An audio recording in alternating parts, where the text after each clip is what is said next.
Hey, security peeps, we are live with another edition of Breaking Into Cybersecurity. It is Monday, so we are here with Dan. I am Renee Small, cybersecurity super recruiter, helping amazing leaders hire great talent. Dr. Dan? Dan Schaefer, Peak Performance Strategies. I have the back of people who are trying to get a competitive edge in whatever they're doing. I'm a business and sports psychologist, but as applied to the cybersecurity work, I've been working with cybersecurity professionals for the last 5 or 6 years. And the point is, it's really mind game strategies for getting a competitive edge. So how do you separate yourself from your competition? And that's what we're going to talk about. And we're going to talk today about what's really important to people, so you get an idea of either the people you're managing or working with, what their wish list is. And we're working on that wish list right through the year. Yeah, I mean, it's so important right now. Good morning, Ben. Ben says good morning, everybody. So, Dan, one of the things that you tell us all the time is that your clients are in 2026 looking backwards. Right. So, I'll kick it off. It's 2026. Now what? Well, here is why, even though that defies conventional wisdom, there's a reason for it to work that way, is because the way an individual's subconscious mind works. Most everybody that's on this call works. Let me back up. The people on this call know way more than they know that they know. And I've seen that happen over and over and over again. So understanding why God made your arms so long so that you can pat yourself on the back from time to time, I think is an important thing to keep in mind. But the way 2026 works is that your subconscious mind must act out every thought, image, or idea that you put into it. And it will do that relentlessly. So if you imagine 2026, just dream it. This is not goal setting. This is just, if I gave you a magic wand and you waved it and you were in 2026, what would that look like to you? And then what happens? It happens by itself. You don't have to work on this. The dream drags you toward it. And what we look backwards in 2026 for anything that could get in the way of disrupting your plan to do that. Now, one of the things to keep in mind is that the people you're competing with are not thinking this way. It's an interesting conversation if you're applying for a job, for example, and you ask an interviewer or recruiter, where do you see this company in 2026? They'll pause and look at you because they're talking about 2021 and 2022. So it's how do you get out to 2026? And then what do we look for going backwards? And I said to Renee, I just wanted to run through a list of the things that people that I work with want to have happen. It's important to them. They want to increase their concentration, particularly with the breaches that are going on and their focus in their job. How do you increase your concentration? Now, I worked with a professional football player, quarterback. I said to him, when you want to increase your concentration, he said, I said, what gets in the way? He said, I get distracted. I said, okay. I said, what distracts you? He said, well, the way I talk to myself. So then we go back to listening carefully. And this is something you're going to be surprised to notice you do going forward. What do you hear yourself saying to yourself when you overhear yourself talking to yourself? And is that positive? So it's really controlling self-talk. That's the next thing. I have this self-talk, this chatter and chatter and chatter and chatter, go on and on. How do I control that? I want to manage and control my stress. I just had a client call me. He's on the way into some surgery, and he wanted to control his stress and also to distort time when he got out to increase the speed of his healing. So it's identifying control distractions. What distracts you? You have to look at what distracts you. If you're focusing on something notice the distractions. And then they want to catch them earlier. Control anger and aggression. People, I had a guy call me up telling me he's ready to go into his executive board and tell them off and that. And I said to him, look, first thing I want you to do is put the pin back in the grenade and then call me back. Because what you say to people, how you structure your language, what you say is not conventional, and it's not the way people think. A lot of people I work with, Renee, are working very hard at getting emotion out of their business. Yeah. And it's hard. It's very, very hard to do. Philip is here. Hey, Phil. He says hello, Renee and Dan. Good Hi, morning, Phil.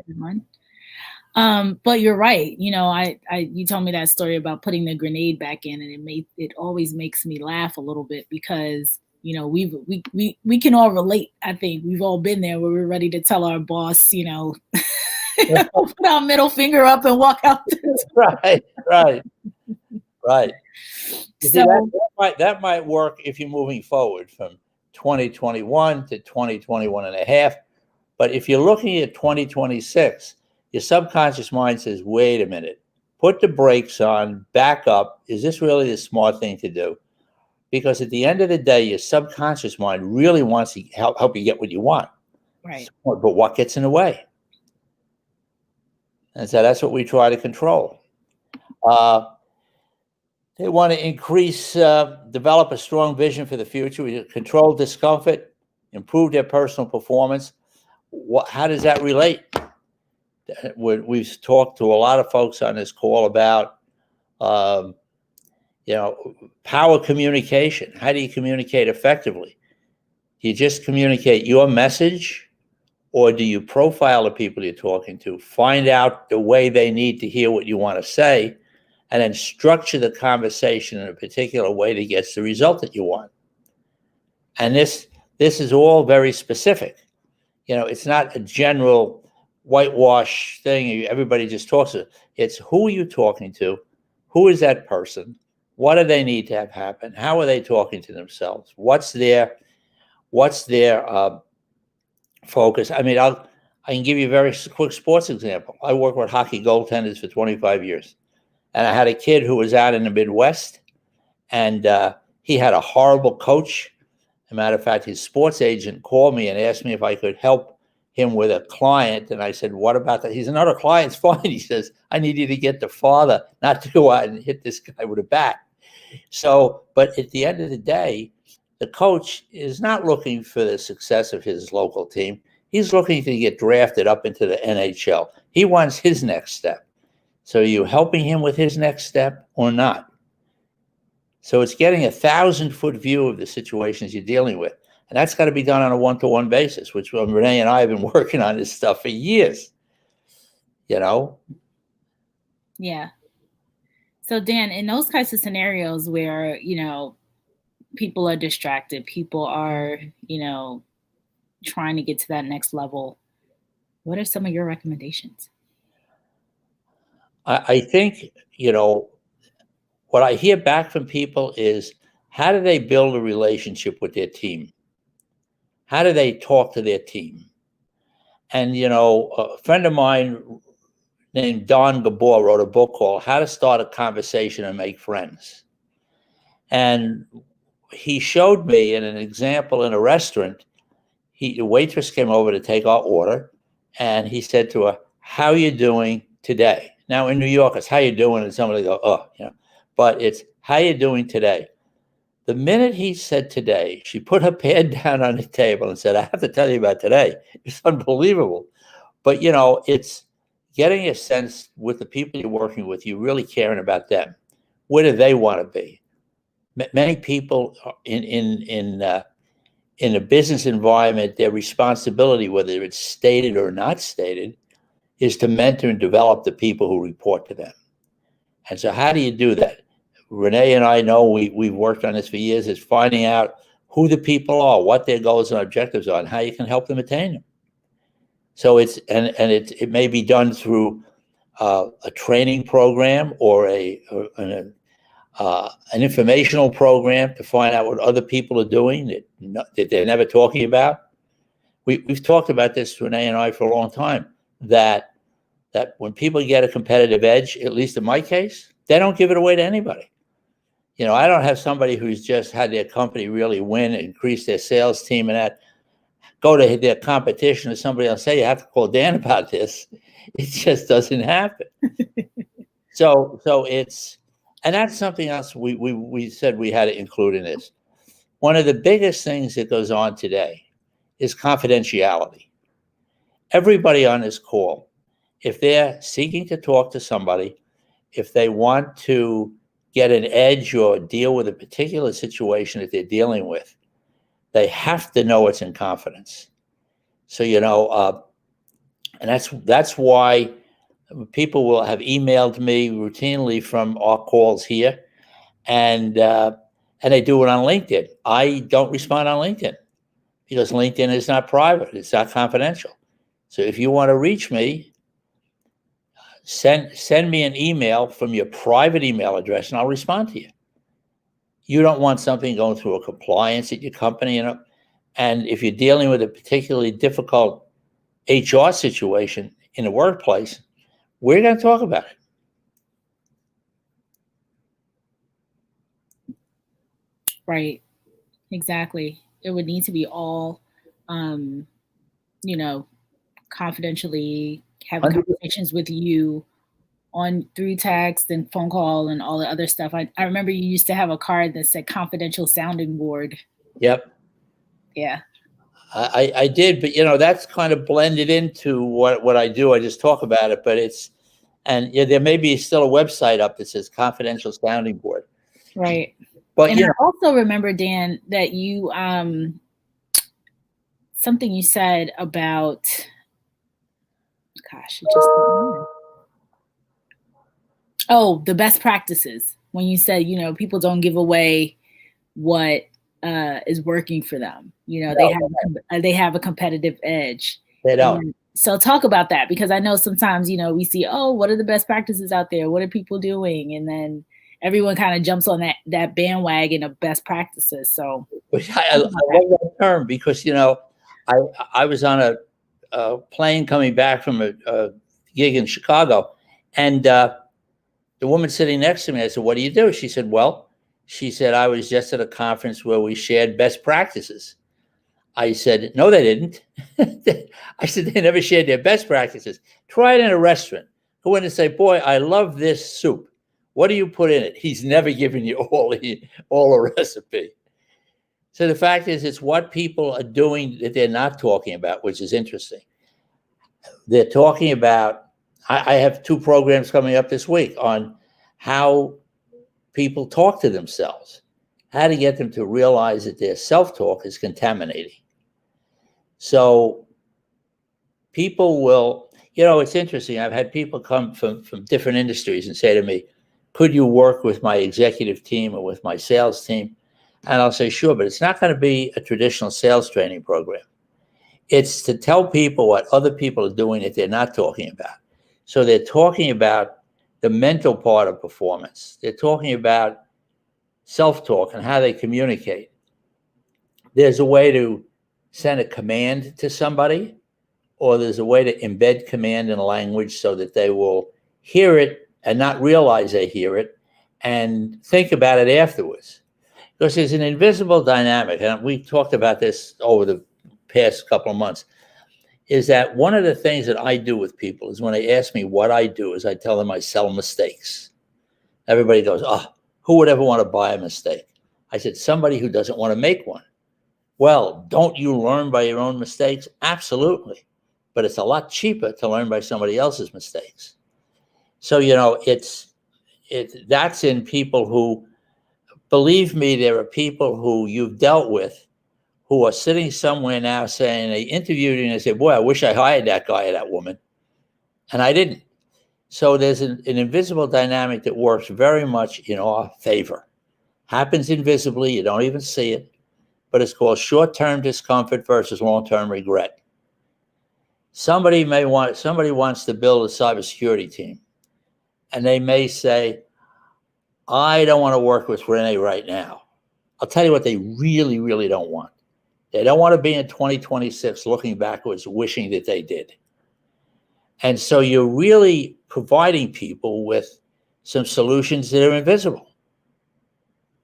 And the other thing I'm curious about is I have, and anybody that sends, or you can go on my website and look for the article on money and mistakes. There's a whole list of mistakes that my clients have made before they became my client, and what it cost them in money, emotion, and reputation. Now, all we have to do is look at this current breach that they're still unfolding now. People could write volumes on what happened there, but But are the volumes of things to avoid playing into the hands of hackers? I don't know. So we don't want to develop a training manual for people who want to break into places. So it's how do you put that stuff together? That's way out of my lane.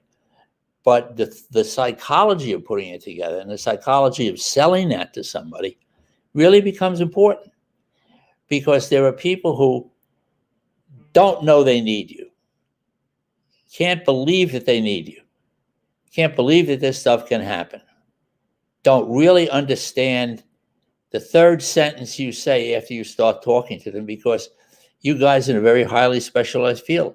So the question is it's how you structure your communication based on who you're talking to.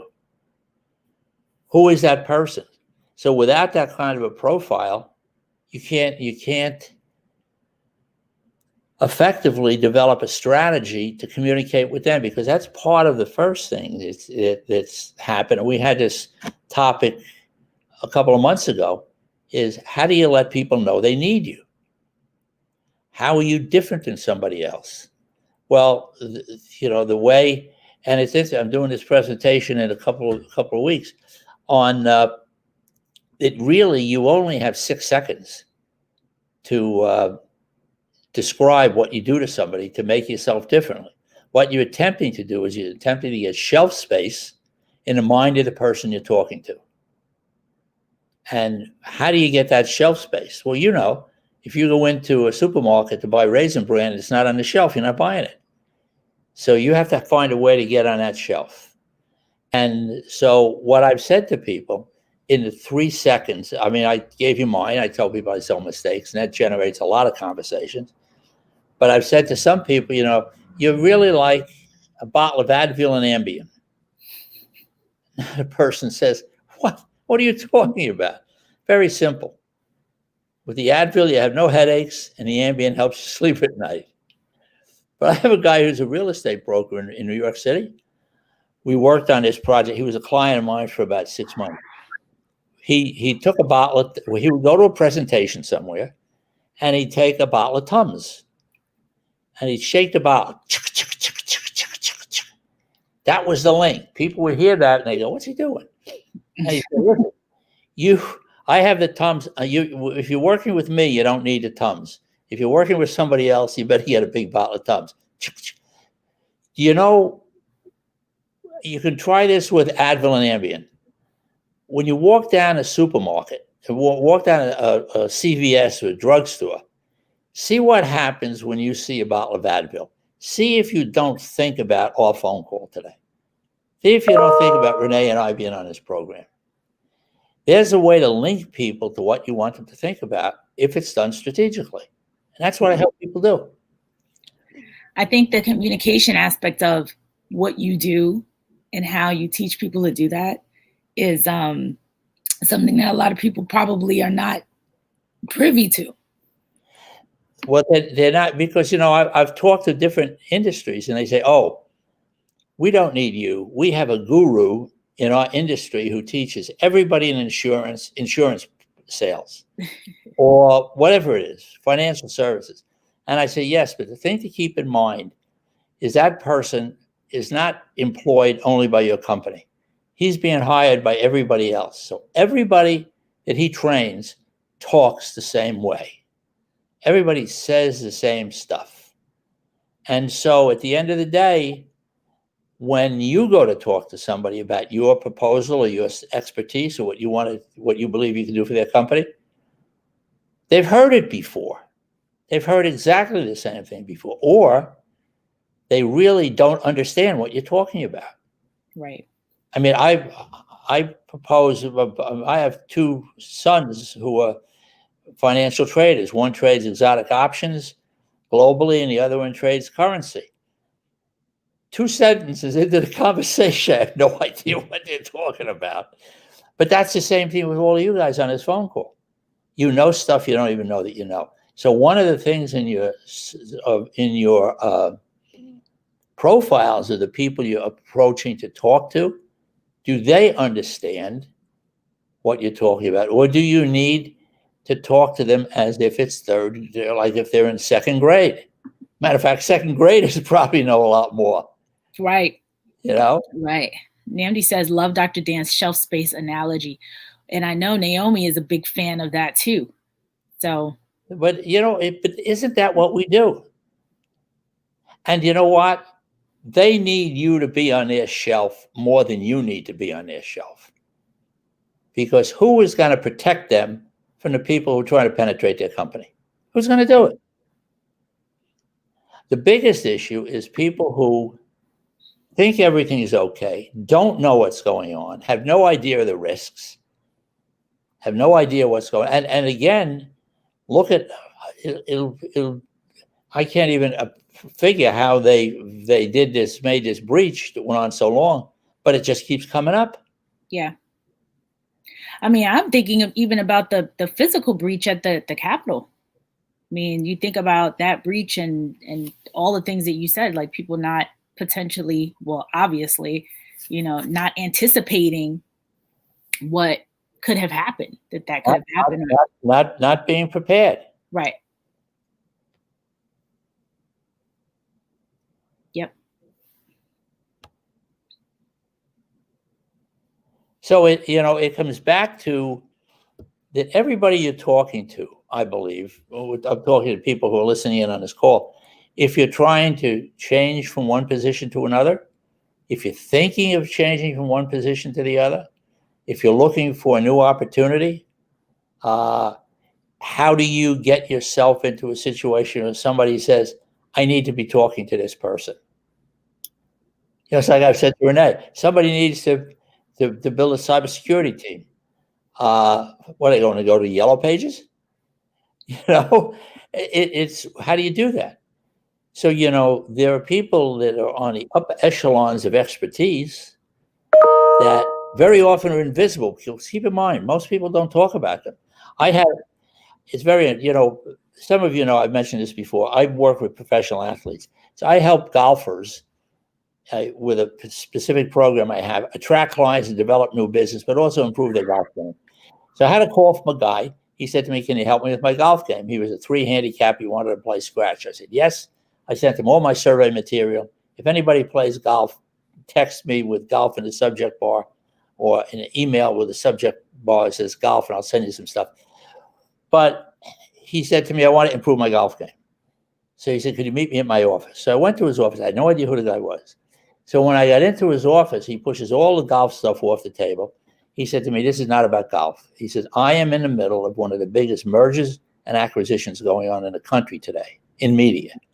He said, I've got 4 months to persuade 3 guys that I'm the guy to run this company. And so we worked on specifically designed conversations that he would have with each one of these people when he met them, asking them the right questions, making sure that he made sure they were asking him the right questions. So he got the position. And so he was ecstatic. We went out to dinner, and I said to him, do you know anybody else in the same situation you're in? He said, absolutely. I said, would you refer me? He says, no. He said, I can't tell anybody about you. He says, I don't want anybody to know the secrets that I have that I'm using now. So most people I find are very protective. I mean, my book, Click, Chad Pennington wrote the forward to that. He was a quarterback for the Jets and the Dolphins. And so he was my client since 2005, and now we're in 2011, and he wrote the forward to the book. But there are other people who will say nothing. I mean, I worked with Major League Soccer for a year, completely under the radar. I have companies that white label me. I'm like, they have outsourced CFOs. I got outsourced psychological strategists for companies. But what's the question? Just like this big breach, did they ask the right questions soon enough? Did they did they build the right team soon enough? And that's the one thing that I find on my mistakes list that comes up all the time is sooner. People say to me, we should have talked to you sooner. We waited too long. Everything will be okay. Well, no, it won't. Dan, when you said psychological strategist, I thought of Billions, that lady Wendy. Yeah. Billions? There you go. You're the person calming them down. Calming down. Well, it's helping them get out of it. Help. A lot of what I've done, Renee, is help people identify what they really do well. I mean, I had a tremendous opportunity with Hewlett Packard. I traveled around the world with their senior executives right underneath Carly Fiorina and worked with these very, very talented tech people who were put into management positions. And they wanted to ramp them up very, very quickly. They didn't want anything to go south. And they also wanted them to help in business development. So we put all of that together. But but yes, I'm the Invisible Wendy, I guess. You're Wendy to everyone, to the Bobby Axelrods out there. Well, you bring that up, but that's interesting. I've got 3 people now, clients who are in financial services, and I can't contact them at their office because there's compliance issues. People read emails, they read their stuff. So it's a covert, basically it's a covert practice, very much under the radar, and it stays there. So I had a discussion with a client about 2 days ago, and she said to me, how do I know this conversation is going to remain confidential? I said to her, what conversation? I said, this conversation never happened.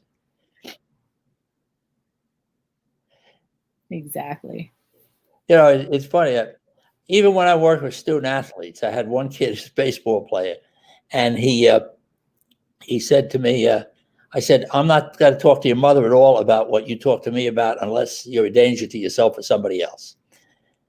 So his mother said, he tells me what you tell him. And I said to him, I told him the same thing. I said, yes, but there's one fact. I said, you're his mother. I said, it's got to be different. It's hilarious. It is hilarious. So Dan, we have a couple minutes left, about 3 minutes. As we wrap up, 2026, it's looking a lot like 2025 was right now. But, if people are between the distractions, the, again, political unrest, again, like all of these different things that are layered on top of our current distractions, or I guess our standard distractions, just another layer of distractions with things coming at us left and right. What's the advice for the week? The advice for the week is take a deep breath. Don't avoid at all costs telling yourself what you don't want to have happen, because your subconscious mind never hears a negative command. And it's working on a strategy of who do you need to, where do you, if you waved the magic wand and you were in 2026, what would have to happen between 2026 and now? Or what could happen that could derail you? And then the question comes back to how do you make that work? Well, one of the things I do, I've talked about this before, you could try to build this 2026 slowly, but I use hypnosis with people on Zoom to help them do it very, very quickly. So there's not one professional athlete that I've dealt with who hasn't used a specifically designed form of self-hypnosis to help them to control their mind game. So this guy who I just spoke to before this call, who's going into surgery, is going to go in very calm and relaxed. When he comes out, time is going to go very, very fast for him, and he's going to heal better. So that call for me. Yeah, she's on another call. Dan's my assistant. They all know where Renee is. So this is great. But anybody that has a question, if you go to my website, and you're interested, or pick a time, 15-minute time, call me, tell me what's going on. Because my basic question to everybody is, What do you personally need to have happen right now that's not happening? Right. And what's in the way? And I can tell you in 5 minutes if I can help you or not. But the point is that identifying what you need. But what happens is when you start to work on 2026, dreaming what it would be like if everything was on. You're 5 years older, your family's 5 years older, your job, whatever you would want to be doing, you'd be amazed at how your subconscious mind drags you toward that outcome. That's true. That is very, very true. So Dan, we are going to wrap. Dan is actually going to be joining us for CISO Thursdays. Yep. So this will be exciting as we bring more people into, we said, I think James Azar said, we don't want to have an echo chamber and just be going around the horn talking about to ourselves about the stuff that we're constantly seeing as challenges, and wanted to bring in more leaders.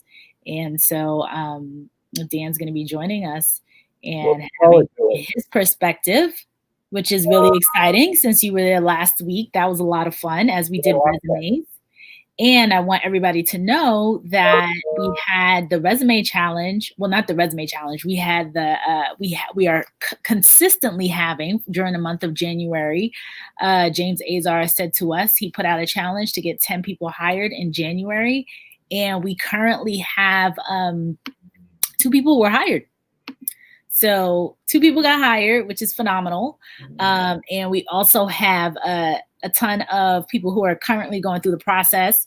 Naomi Buckwalter, who's the mastermind behind all of that, she put the stats out today. We did about 70 resumes. I don't have all the details, but we reviewed last week 70 resumes. Collectively, many people were a part of it.